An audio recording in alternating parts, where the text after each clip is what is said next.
Welcome this evening. We're talking about how to deal with difficult people. As always, please, if you'd like an intuitive reading towards the end of the show, you can email me in your first and last name, as well as your age, and I'll use that to tune in and get a read on you. So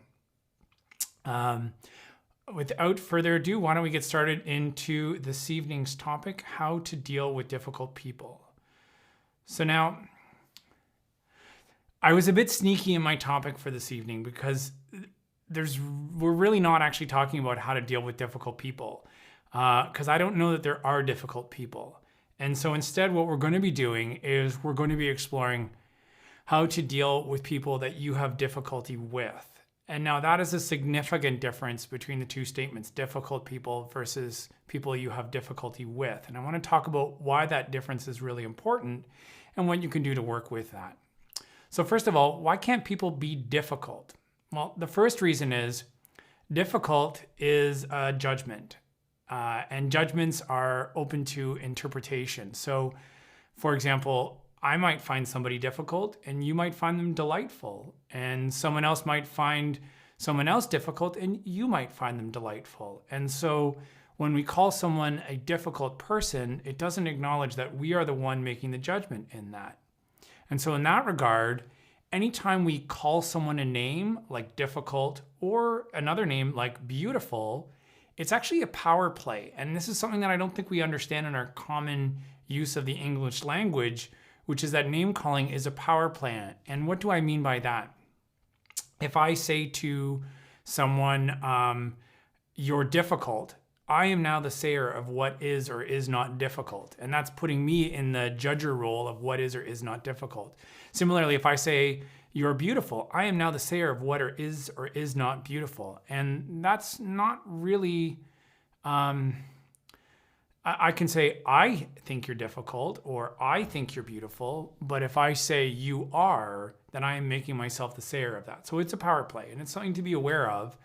And there's better ways to communicate. And another really important part in this is that when you take the perspective that someone is a difficult person, it actually takes you out of your power. And what do I mean by that? Well, if they're a difficult person, what can you do about it? They're a difficult person. There's nothing you can do. Either you have to fight against a difficult person, you have to defend yourself from them, or you just have to remove yourself from the situation. And so it doesn't really acknowledge your power when you call someone difficult. However, when you say, I'm having difficulty with this person, that puts you into your power because that gives you the opportunity to do something about it, right? There's, I'm having difficulty with this person, so there may be something that I can do so that I'm not having difficulty with this person. And even there are people that many would find difficult, that there are things you can do so that you don't find them difficult. So the initial statement, how to deal with difficult people, is really how can you deal with people that you find difficult? In other words, how can you create a change within yourself? And that's really at the foundation of a lot of work that I do here this evening. So I'm looking forward to having that. So what is a difficult person? Like, let's define that. Or let's be more accurate. What is someone you are having difficulty with? What defines what you're having difficulty with? And I define someone you are having difficulty with, or a difficult person, and I use that in quotes on purpose, is it's a situation where the strategy expressed by the other person to get their needs met isn't meeting your needs. So let me say that in another way. A difficult person is, or someone you're having difficulty with, is somebody who's trying to get their needs met, but it's in a way that's not meeting your needs. And what do I mean by that? Let me give you an example. Let's say someone is dominating the conversation. We might say they have a need to be understood. And their strategy to be understood is to dominate the conversation, to interrupt, to not create space for other people to engage in the conversation. And they may think that'll get their needs met. Oh, if I dominate the conversation, I will be heard. But it may not meet your needs. You may have a need for collaboration or for openness. And so when they're dominating, it's not meeting your need. And so you're going to experience difficulty if the other person's strategy doesn't meet your needs and your needs for whatever that is. And so it's really important to recognize that the issue in a difficult situation is a difference in the strategies and how to get everyone's needs met. And that's what we want to focus on around that. This is a fundamental principle in nonviolent communication, and it's a big part of what we're going to look at tonight. But I want to look at it from the lens of the medical intuitive, because that to me is a really important distinction. What makes someone, what creates the lens of a medical intuitive? And so let's look at the foundations of medical intuition. And this is one of the first things I learned when I was studying medical intuition. And it really surprised me. I didn't realize this. How do we deal with aggravations? How do we deal with things that aggravate us? That is at the root of so much illness, is that we are aggravated by things and that turns into illness. And so how do we deal with aggravations? And I think the fundamental strategy that most people use is to remove the aggravation. Certainly as someone who began a spiritual journey in the late 90s, early 2000s, this was a very popular strategy. I just want to surround myself with enlightened people. I want to drink smoothies and spend more time outside. And I need to remove myself from all the things that are aggravating me in my life. And that's a really good strategy. If you remove yourself from the aggravations, you don't get aggravated. And so while on one level that seems like a good strategy, from a medical perspective, if simply removing the aggravations is not a good and sufficient strategy. Instead, the other strategy is to develop the immunity towards the aggravation. In other words, I love being in nature. I love having my smoothie. I love being surrounded by like-minded, spiritually evolved human beings, but I'm also okay if I'm somewhere, I'm in the middle of the city and I'm on a dirty street and I'm surrounded by people that are not as evolved in their consciousness. I'm still full within myself. And so there's a danger in the first strategy of removing the aggravation, and there's an importance in the second strategy. And I feel as though the second strategy doesn't get discussed near enough. And that really is a huge part of how we learn to deal with people that you have difficulty with. So let's explore removing the aggravation. What are the pros in removing the aggravation? I already got at some of those ones. The first one is that you stop the aggravation. If you are aggravated by gluten, don't eat gluten. You don't have to deal with gluten. If you're annoyed by somebody, remove them from your life. You're not aggravated, and it stops the aggravation. Smart. The second part is it gives your system a time to heal. Let's say you get stuck on the downward death spiral scroll in your YouTube videos or Facebook feed reading negative things. It's constantly your system is being aggravated. So when you remove the aggravation, it gives your body a time to heal. So that's really important. The other important part is it creates space for you to nourish and strengthen your immune system. If you're gluten intolerant and you want to turn that around, it may be advisable to not eat gluten for a while, and your immune system will start to soften and will settle and may actually start to heal, so that one day you could reintroduce that into your body and into your life.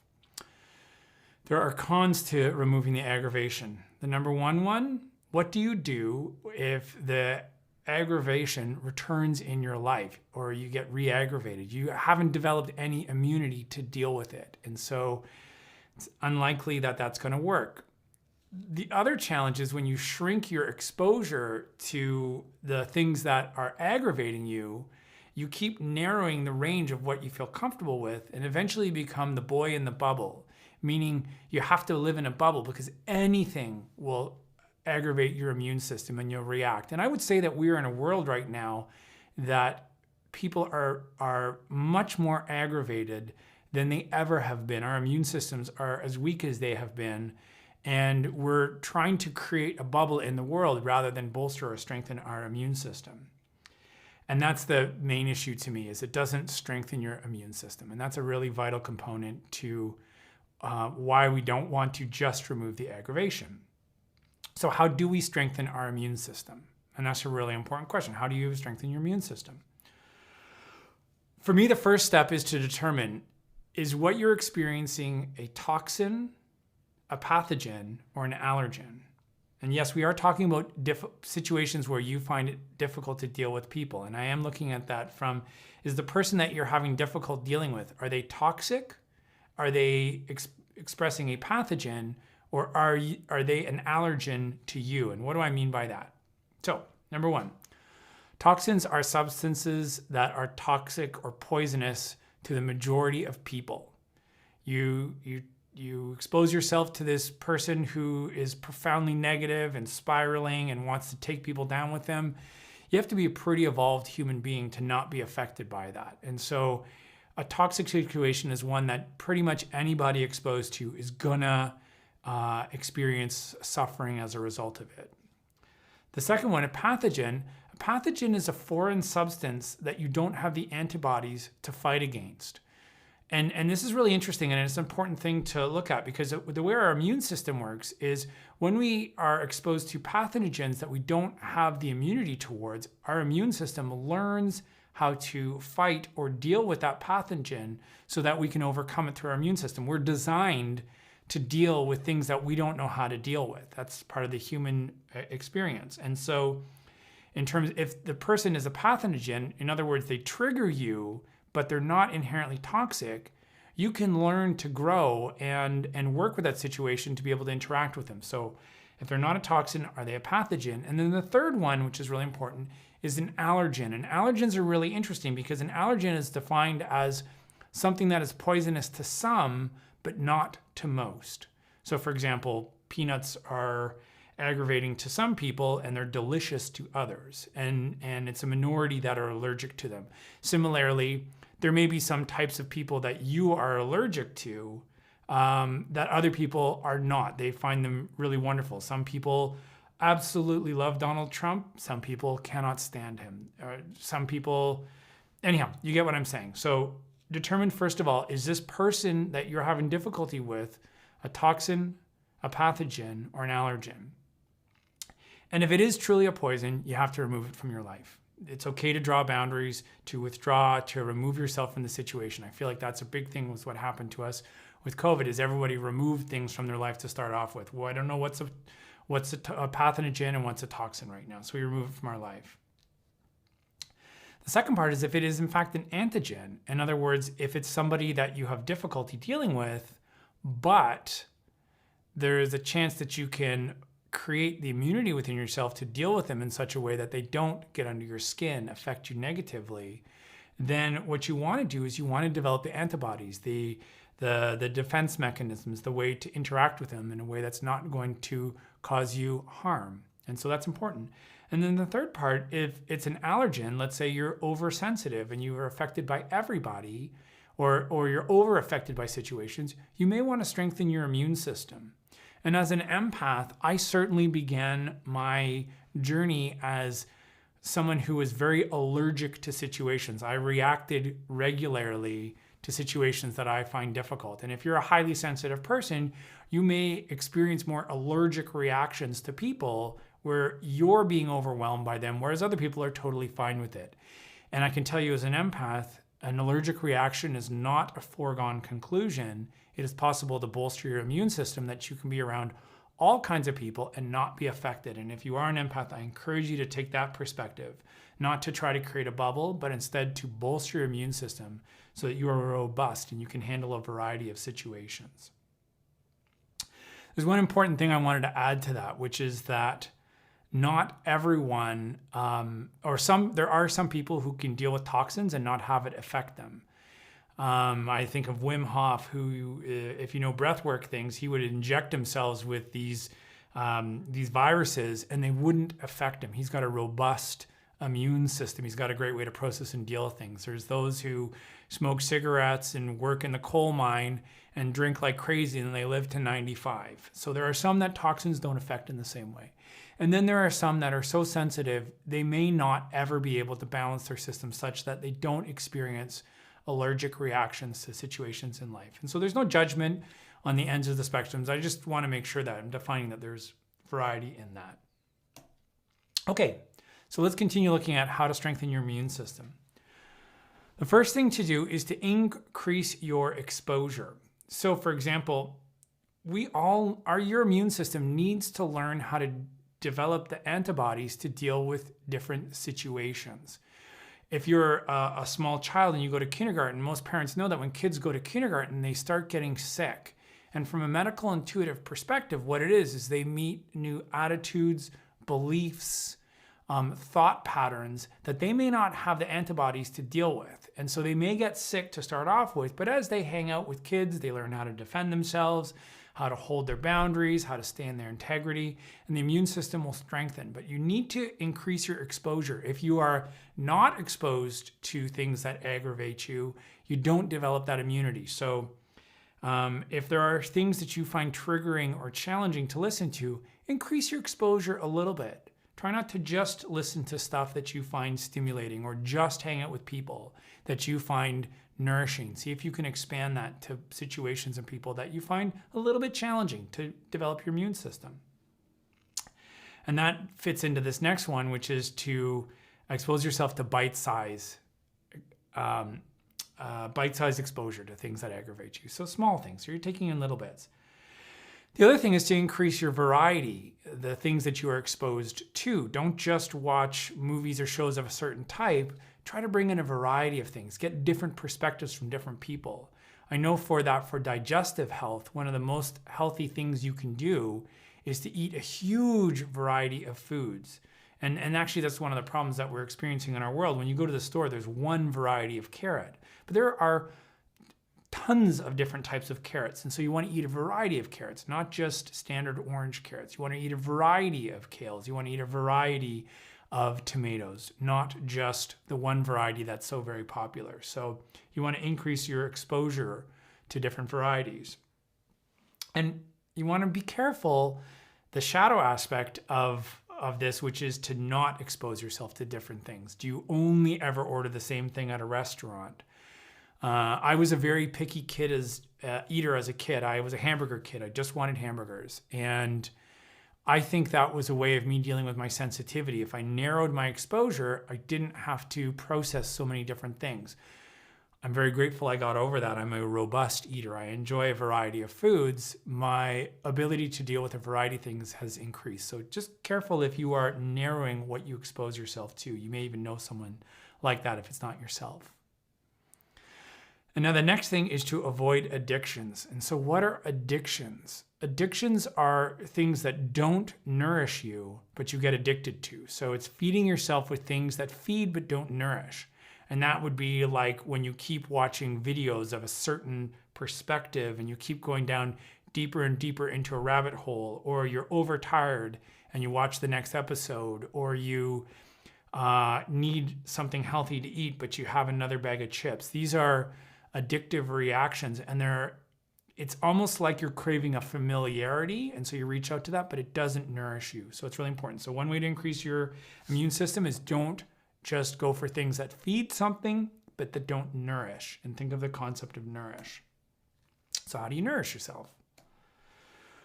Well, the first one is to surround yourself with loving or evolved people or evolved media. I love listening to spiritual teachers who bring new perspectives and new ways of looking at things that help me to grow and evolve. So that's very nourishing for me as a being. And so if there are situations you're having difficulty with, see if you can find people who bring more intelligence to that conversation. That will likely nourish you. The second one is to receive empathy or compassion from people who care about you. If you don't have people expressing care or concern for you, if you're always just trying to figure things out for yourself, that's not necessarily good for your immune system. And sometimes it's really important to get a hug from mom or to get love and support on some level. So to receive empathy or compassion is really important. Another one, and this is a really interesting one, is to rebuild your microbiome with microbiota that nourishes. And so your microbiome, that's your digestive system. And so that would be like, for example, to improve your digestive system, you eat fermented foods. And that's full of bacteria, but it's bacteria that nourishes. And so once again, that's kind of a similar thing. Like I want to increase my digestive system by getting more and more perspectives and intelligence and whatnot, so that when I'm exposed to a situation that I find difficult, I've got more things to feed and nourish me or to process the things that are difficult to process. And so that's a really valuable, helpful thing to do. Another one is to rest. Sometimes you need to just take a break, take it easy, turn everything off, and let yourself settle and rest. This is often a neglected one, but it's really vital. So resting is important. And the next one in terms of how to strengthen your immune system is to determine if you're immunocompromised. And so what do I mean by that? Immunocompromised is when you are weakened or you lack the defense mechanisms to protect yourself from a pathogen. And so like if you have a habit of letting yourself get beat up by the people around you, or you are hard or cruel on yourself, that would be what I would consider immunocompromised. You don't have a robust defense mechanism. I remember when I was younger, I had a group of friends that were really not very nice to me. And instead of being like, hey man, I'm not interested in hanging out with you, see you later, I was like, oh, well, I guess that's the way it is. And I didn't have, I was immunocompromised. I didn't have a robust defense mechanism to say, hey, this isn't okay, and leave that situation. And so what are things that leave you immunocompromised? Low self-esteem. If you are hard on yourself, you beat yourself up, you don't value yourself, that is a guaranteed way that you will not have a strong immune response to a difficult situation. If you're despondent or withdrawn for life, what can I do? There's nothing, I don't know what to do to influence the situation. That will expose you in a negative way. You're hard on yourself, you attack yourself. This fits into the low self-esteem, but specifically, you are cruel or unkind to yourself. Oh, what's my problem? What's wrong with me? I'm such an idiot. Those things are going to attack your immune system and weaken it. You're going to be immunocompromised. If you've experienced a trauma, traumas are really intense things. And whereas your system might be healthy and respond to something negative, you may not have that be active or vibrant in your system and may need some significant healing work to deal with that. This is another one. It's a subtle one, but it's a really important one. And I've worked with clients that hold this belief, and it feels noble and to some to suffer, or it's valuable. Like I'm suffering, so I'm doing a good job. And I think a belief in suffering weakens you. So when you're suffering, instead of being like, hey, I'm suffering. Why am I suffering? Do I need to suffer?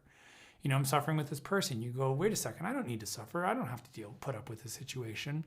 And so belief in suffering can do that. And then finally, you take things personally.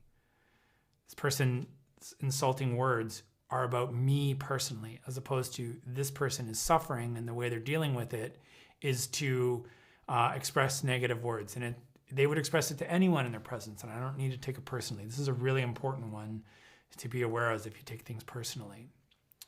So let's get on to the next thing of how to strengthen your immunity or how to deal with difficult situations. Learn. One of the great tribal wisdoms of my family is the value of education. I grew up with educators and learning. And so your immune system, its response functions because it learns how to deal with specific antigens or toxic things in your body. It learns to fight it and to process and deal with difficult situations. And so if you're in a situation that you find difficult, learn about it. Learn about it. Examples of that would be when you're a kid, little kids call each other names. That's just what they do. And so one of the first phrases that you will hear as a child is, sticks and stones may break my bones, but names will never hurt me. And that's a really intelligent antibody to deal with insults from other people. And so that would be an example of learning. Another one would be, you're not the boss of me. As little people, we are learning to develop agency and autonomy in our life. And so if someone is telling us what to do, we learn to say, hey, wait a sec, you're not the boss of me. I get to have some choice in here as well too. So that's a powerful learning. This one was a really big one for me. I learned from a Nobel Prize winning physicist, Richard Feynman. He wrote a book called What Do You Care What Other People Think? And as a teenager going through the challenges of being a teenager, what do you care what other people think? I used to say it all the time. Oh, I want to do this, but will I be judged? What do you care what other people think? That was really powerful for my immune system because I was more comfortable taking great risks. And I don't think it's a surprise that this attitude was held by a Nobel Prize winner, because to win a Nobel Prize, you have to be a pioneer. You have to go to places no one's been before. And so it's sometimes helpful not to care what other people think. So those are examples of ways you can learn. Oh, and then the other one for learning, seek out role models. When I met Marshall Rosenberg, who taught nonviolent communication, I cried uncontrollably because I felt as though, or I realized I found somebody who learned how to be in his integrity while caring about other people, while having a solid defense mechanism and not taking things personally. It's really important to see people who have done what you're trying to do and can guide or inspire or motivate you. So role models are really important. And then the other part is to heal. And so what do I mean by that? This is a trickier one, and it's almost beyond the scope of the talk this evening, which is, why are you triggered? Like, why does somebody who wants to dominate a conversation trigger you? I'm not triggered by people who dominate the conversation. I just take space myself in the conversation and participate. But if you struggle with that, what is it in you that is aggravated by that or triggered by that? Similarly, I have been triggered a lot in my life by advertisements, and I judge them, or corporate businesses. Instead of seeing the brilliance in them, I'm triggered by them. Why does that trigger me? Like, why does somebody putting out there in the world what they want or they're going for trigger me? And so that's an important one. Healing is about determining why you specifically are triggered by the aggravation. Because going back to the statement, at the start of this talk, not everyone is triggered by the same things you're triggered by. And so healing involves figuring out why you're triggered by those things. The last point I want to talk about and how to strengthen your immune system are vaccines. And I was absolutely fascinated when I was researching this topic, because the energetics of what a vaccine is. What are vaccines? Vaccines are a version of a pathogen that can't infect you. So it's either part of a pathogen or it's a dead pathogen, so it doesn't infect you. So you're exposed to the pathogen, but it can't take you down. And so I was thinking, like, what are examples of vaccines in dealing with difficult people? And the number one that's used that I could think of that's used regularly in nonviolent communication is role-playing. And role-playing with somebody who can hold the perspective of the other person, but is loving or caring. So why is it so difficult sometimes to deal with certain people is they're not just expressing a challenging behavior, but they love you and they want you to be happy. They're experiencing something challenging, and they want to take you down, or they want you to suffer, or they want you to be smaller or to lose power. And so that's very difficult to fight back against if you don't have the immunity yet to do so. So role-playing is a way to go through that. Like, when I role-play with people, I can hold the perspective and be the person who is behaving in a way that you find challenging, but I care about you.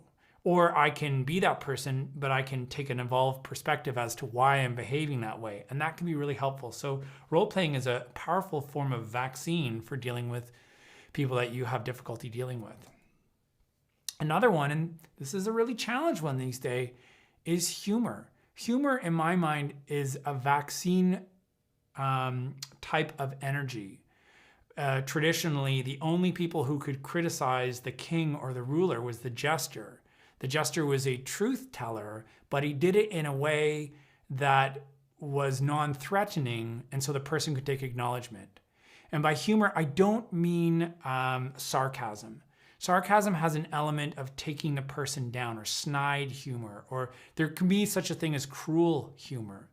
But humor that speaks to the thing that you're having trouble accepting, but does it in a way that makes light of it, is a really powerful way for people to receive things. I know certainly for me, and especially with a lot of my male friends, we poke fun at each other. And it's just a way of exposing some of the places that we're not totally sufficient in ourselves.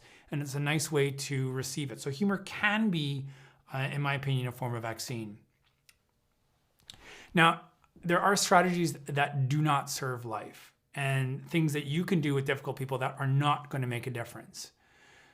Things like guilting or shaming somebody. Oh, how could you say that? What's wrong with you?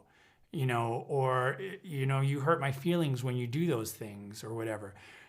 You're never going to create deeper connection through the strategies of guilt or shame. There's no way around it. The next one is a dominance or a winning at all cost things. Well, I got to win the argument. I got to beat you down. I have to be the one on top. And the challenge with a dominance or winning at all cost strategy is that there is a loser or there is a submissive. And so it creates a power structure where you have to have someone winning and somebody losing. And I want win-win. I don't want to get my way. I want to find a way that works for all of us. So notice if you're interacting with somebody who's trying to dominate or win, or if you are trying to dominate or win. So there's no way that serves life. Another one is submission or withdrawal. Fine, do whatever you want, I don't care. Or the other person you're talking to, hey, I really want to do this, fine, whatever you want. When I'm interacting with somebody and they move into a submission or withdrawal pattern, I rarely now go, oh, awesome, I can get what I want. I'm often like, oh, well, that doesn't look like it feels good to you. We need to find another way. Submission or withdrawal never serves because you're just moving away from life. This is a huge one. Disgust or dehumanization. Oh, you disgust me, or I'm not into you. If you follow Jonathan Haidt's work, disgust is a moral judgment that is the beginning of dehumanization. And disgust is often used when we want to be cruel or unkind or murderous towards somebody. So notice if you're talking to somebody who's expressing disgust towards you, or even more importantly, notice if you're expressing disgust towards somebody. That's a really dangerous one. It's interesting. We're living in a time where arguments and strategies to try to express things have gotten really sophisticated, and they're much more challenging to work through. I raise this and specifically because when I stay connected to how I feel, there are some things that people raise arguments that I feel uncomfortable about because it's asking me to grow. But sometimes it's because there's something nuanced or subtle that isn't serving life in the argument that's being presented. And it may take more work to understand what is it that's being said that I don't agree with. And I don't think it's a coincidence we're in a global pandemic where there is something that even a healthy immune system struggles to deal with, or even ends up in death, that is connected to some of the more sophisticated or nuanced ways that we argue today. So to me in this, I still always trust myself. If something doesn't feel right, and I don't mean I'm in resistance, but something is attacking my immune system, I honor that and I value that and I stay connected to that. It's a really important thing. You'll know what it feels like when a boundary is being crossed. Ultimately, the greatest vaccine or immune response that you can engage in is empathy, compassion, and forgiveness. And what do I mean by that? We're all trying to have our needs met. We're all doing the best that we can. And so even in the most cruel expressions that you experience, that's still someone trying to get their needs met. And so to have empathy towards them, or to have solid boundaries while you care about that, that's a really important concept. And forgiveness is about seeing that we're all doing the best that we can. It's a whole other topic. I will do talks on forgiveness. It's a really vital one, but it's one that I think is quite helpful to get into. And so I had a comment here from Suze, which we'll get at. Sophisticated in what way? Well, what do I mean by sophisticated? Used to be, you're wrong, I disagree with you. Now they are, let me see if I can get an example on the spot here. Well, I struggle with systems. I'm trying to think of a way to describe that one. Sophisticated in that they're emphasizing one point of the argument, ignoring another point, or trying to only value one point versus another point. Like, I'll give you an example. In a way, the argument that I hear sometimes today, and the first time I heard it was George Bush, who said, either you're with us or you're against us, making things black or white. Either you're with us or against us. Either you're trying to make a difference or you're causing a problem.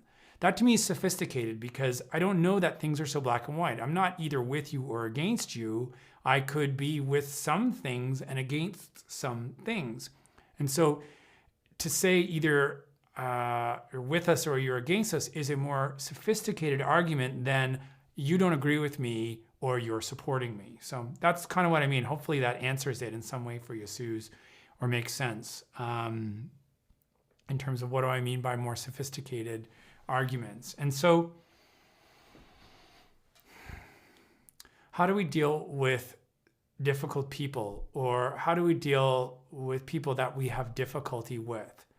Well, what is making it difficult for you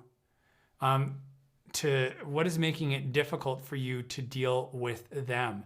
Are they saying things that you don't have the immunity to process and work through and defend yourself or stand up for yourself? Are they doing things that are in fact toxic for you, that you can't be around? I definitely have withdrawn myself from aspects of the world more so now than I ever have, and I've got a good immune system. I'm robust and I can handle many situations, but a lot of things that I'm seeing in the world are toxic, and so I'm removing myself not to shield myself or protect myself or to hide in a bubble, but to recognize that some situations do not have positive possibilities, and that's really important. In reference to what you're saying, Suze, sophisticated in a strategic way. Arguments are much more strategic than they've ever been. And so it's more difficult to unpack them to make sense of what is going on in that. So that's my start of the conversation of how to deal with difficult people or people that you have difficulty with. And it's one that I want to continue exploring. And it's great if there are specific examples of what a difficult situation for you is. Like when this person did this thing, then it was like that. So feel free to email me if you'd like, and I will look into those things. Now, I've got 2 readings for this evening. If you wanted to get a reading and you didn't email in yet, there's still time to email in to have one done. You just need to send your first and last name as well as your age. And I will do that on the spot. I only share your initials in this so that it is confidential in that regard. And yeah, it's something that I really love being able to do for you. And so hopefully, even if these readings aren't for you, there's something that you can learn from in listening to them. So the first one is the initials AA. And so AA, when I turned into you, I got a smirk or an expression of doubt on your lips or face, kind of like pulling back. It almost felt like you were going, ooh, like taking a deep gulp, like, oh, what did I get into? Only you're pressing your lips and holding it in. So it's like that gulp wants to come out, or your body's like pushing it off or to the side, so you don't have to acknowledge, what did I get myself into? And so that can be threatening to acknowledge that. And when you're holding in, part of the work that I do is about getting people to acknowledge or to work with or to be with and process what's going on. So I would suggest, instead of trying to block it off, acknowledge, oh, this is a big step I've taken. So you feel a little bit in the air rather than being planted or solid in the ground. Your energy felt spacier or disconnected or moving in a lot of different directions. And it's like you can't get yourself to take deep, ease-filled, grounded breaths and settle down. And so the phrase that I got for that is the need to come back down to the ground or to be grounded. And here's a really good phrase to use on how to get grounded. I would prefer you ask, what can I do? In this moment, what can I do? These are the challenges in my life. What can I do? And I feel like right now what you're asking is, well, what could I do? I could do this. I could do this. I could do this. And you're sitting in coulds as opposed to cans. Cans has a more solid action. Could is a little bit more spacey. I felt some tears of exasperation, like you're struggling to find success, and that's been difficult. And so there's some exasperation you're experiencing. Right at the base of your neck, sort of upper shoulders, neck, there was like tension, and it felt like an anticipating. I wrote expecting the sky to fall, and there's a quality of holding or bracing in your stomach. So there's like a feeling of alarm that you are carrying around with yourself. And that one left me feeling that there is, conscious or subconscious, a tremendous need for safety. I trust that I'm okay. I trust that things will work out in a positive way for all. I trust in my ability to succeed. So need for safety in that.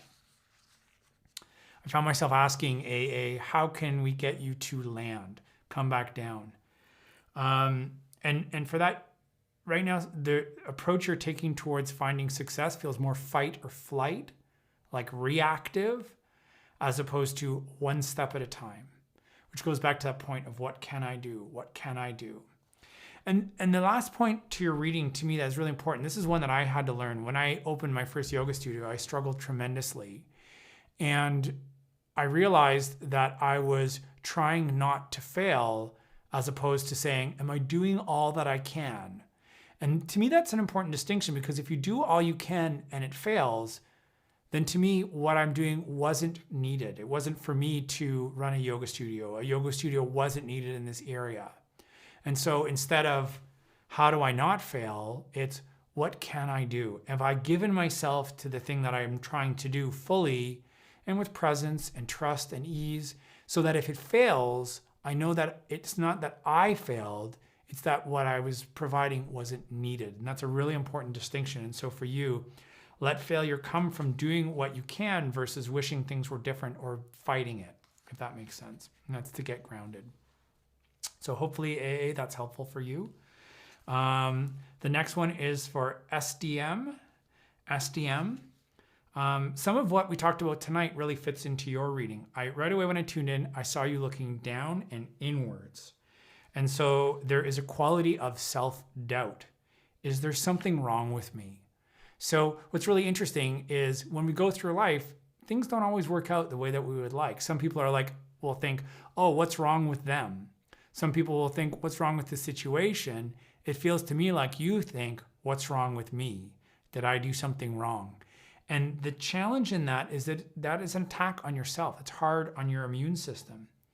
I got this image of you right away clenching in your glutes, curling your tailbone under like a dog putting their tail between their legs, and part of you trying to shrink. So instead of being like, oh, that didn't work out, you're like, oh, did I do something wrong? And you're trying to make yourself smaller to not have to experience the wrath of the world around you towards your actions, which more appropriately we would say to face the wrath of your own thoughts. So there's a tendency towards shrinking or turning in. How do we deal with this? It's about healing or evolving your self-esteem. And the important thing to realize in this is that no one is born with a healthy self-esteem. Self-esteem is something that we all need to develop and grow in life. And so it's easy to say, oh, I need to work on my self-esteem and use that as a form of self-attack or to beat yourself up. But I wouldn't recommend that. Oh, I need self-esteem? Okay. I trust and value myself, or I trust in and know the value of who I am. So in other words, it's like, this didn't work out. Instead of like, oh, what did I do wrong? Like, oh, this didn't work out. What didn't work as well as it could have? Like, what didn't go the way that it would have worked towards success? So not an inherent belief that there is something wrong with you, but instead a curiosity of what went wrong, not what's wrong with me. Hopefully that makes sense. A few more points here. Another one, I just kept getting the feeling like you're not enough. Not enough. There's like a curling sensation in your digestive system. That's a little bit towards the shrinking down. So like when you meet a challenge in life and it doesn't go the way that you would like, the thought it feels like for me that you're having is, it didn't go the way that I would like because I am not enough. There's something insufficient about me. And I wouldn't recommend that. It's okay to have the thought, oh, I didn't show up in a way that really made a difference. I wonder how I could learn about that or grow in that way, but not, I am not enough. That's a really important one. And a need to understand and value self-worth. I had a question for you, and actually for everybody, which is, how does it serve to question yourself? And what I would say is inquiry is good. It's good to question about yourself, but inherent doubt is not. When you have like, that didn't go the way I would have liked to. I wonder what I could do differently. But if you're like, oh, that's what's wrong with me, that's problematic and something that I would be very cautious around. And so the initials were SDM. SDM, this is about valuing yourself. You want to be your hero. You want to be your strong backbone or your ally as you go through life. We're all learning. Even the most confident person, what they have is a trust and a value in themselves, not inherent superiority. But that ability to succeed comes from believing in yourself. This is one of the weird things about narcissists, is narcissists think they're great. And therefore, they're more likely to succeed because they think they're great. So you can learn from that, think you are great, and then learn to succeed. And when you do things that don't go the way that you would like, unlike a narcissist who says, well, that's because it's your fault, you say, well, I see I could do better in that. But you don't take yourself down in those thoughts. That's really vital. Anyhow, it looks like there's no more readings for tonight. I hope this talk has been helpful this evening. Thank you so much for tuning in. If there are topics you would like to hear, please email me. I'd love to hear about them. And if I have expertise on it, I'd be happy to explore and share with you. So I hope you have a wonderful evening. Take care.